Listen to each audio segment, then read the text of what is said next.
Good morning, folks. Good news.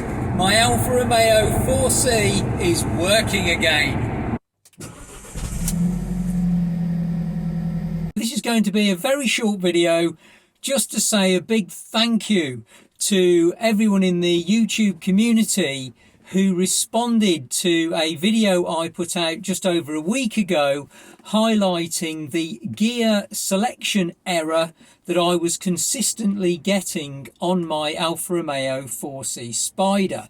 This, if you have a look back at the video, you'll see it last week if you want more detail, but in essence this was a problem that started off almost randomly whenever I first started the car after it had been standing for a while, whereby whenever I came to start the car I would get gear unavailable appear on the dash, and I wouldn't be able to select gears 1, 3 or 5 and essentially not be able to drive the car. And this problem became progressively worse as time went on until it got to the point where the gear unavailable error actually occurred whilst I was driving the car with a passenger in it, which really did cause me to get extremely worried. And I did contact my Alfa Romeo specialist who always services this car, a garage called Alfa Works, and they did point me to a number of factors, but there was no specific pinpointed reason. They said they would have to get the car in, and given that they are based over an hour and a half away from where I live, I really needed some help to try and understand how I could resolve this problem without having to drive an hour and a half, 120 miles. In fact, I didn't even feel confident that it would make that drive because of the gear unavailable problem. So from the feedback that I had back from the YouTube community, there was a definite consistency that was pointing me to change the battery. Now you might ask, why didn't I change the battery anyway? How come I'd already overlooked it? Because it has to be said that Alfa Works also said you should really change the battery as well. The reason I'd overlooked it is because I have a C-Tech charger. It's a very expensive C-Tech charger that tells me what the condition of the battery is by showing on LED lights whether the battery is in good condition, whether it's charging, whether it's holding its charge. And according to the C-Tech battery charger, the battery was okay. So to a degree I'd ruled the battery out.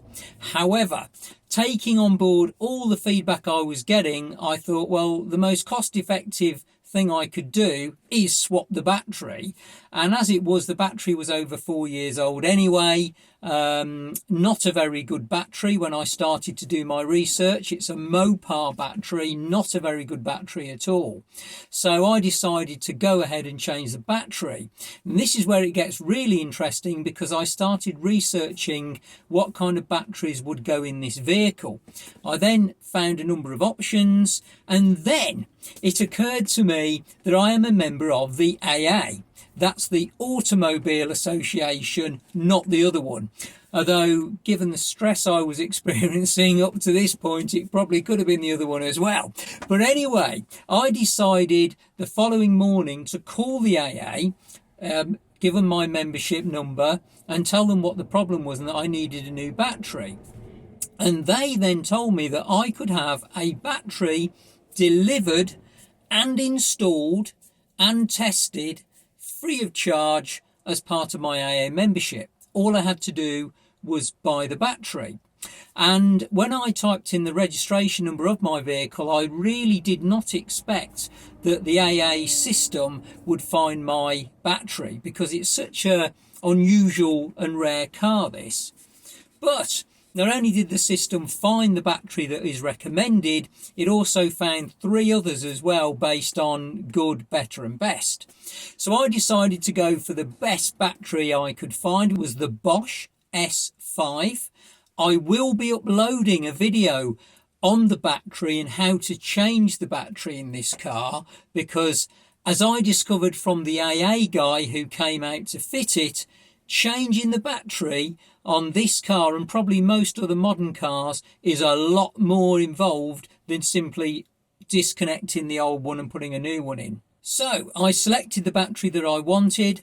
I told the guy from the AA that's the one I wanted fitting, and literally within 2 hours a guy called Tom, absolutely brilliant guy, came along to install the battery. And I did ask him, had he ever done the battery on an Alfa 4C before? He hadn't, but he had done a number of McLarens.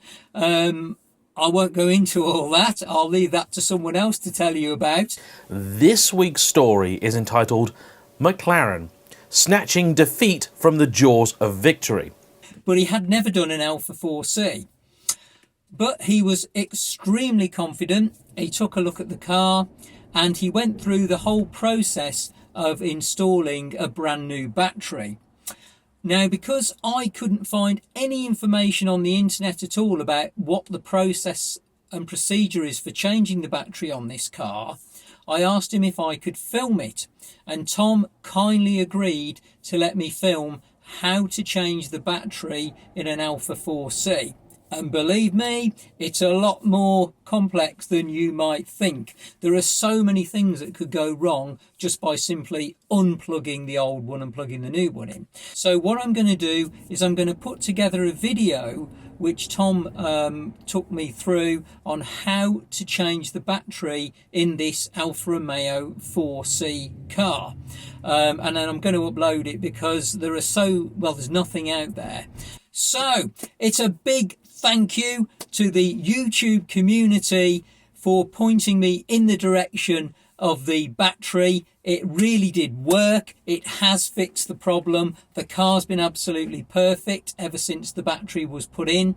And another big thank you to the AA Automobile Association, specifically to Tom. If you're watching this, Tom, you did an absolutely fantastic job, a real master of his trade, and the car's been absolutely perfect since the battery was changed. So I will upload a video as soon as I can about the process for changing the battery in the Alfa Romeo 4C, and in the meantime, stay safe. And thanks for watching. I decided to do something I've never done with any car I've ever filmed in my entire life. I decided, when the test was over, to go to the nearest Alfa Romeo dealer and buy one.